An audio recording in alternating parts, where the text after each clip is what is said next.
மாலா பாடும் பாட்டு கேட்டு தலையை ஆட்டு. மூணு பேரும் ஒண்ணுதானே, இந்த 4 பேரும் அப்பா தானே.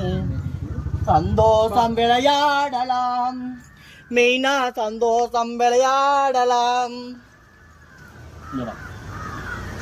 மாலா பாடும் பாட்டு கேட்டு தலைய ஆட்டு. அப்புறம் 3 பேரும் ஒண்ணு தானே, 4 பேரும் அப்பா. நீ யாரு?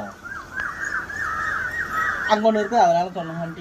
அன்னைக்கு கேளும்பா, ஏன் மானம் கட்டவில்லை, நம்மளை தாண்டி அவன் சொல்லிட்டு இருக்கிறான். ஏய் அன்னைக்கு என்ன தூரிய கட்டிட்டு வந்துட்டு அன்னைக்கு அப்படித்தான் உனக்கு தூரிய கட்டிக்கிட்டு தாரி தாரி தூரி தூரி உனக்கு அம்மா 1 அப்பா 3ன்னு. இப்ப வந்து 3 பேரும் ஒண்ணு தானே, நீங்க 4 பேர் அப்பான்னு யார சொன்ன? இங்க இந்த 4 பேர் ஆண்டி வரும். எந்த பாட்டு வந்து நான் போடுறேன்.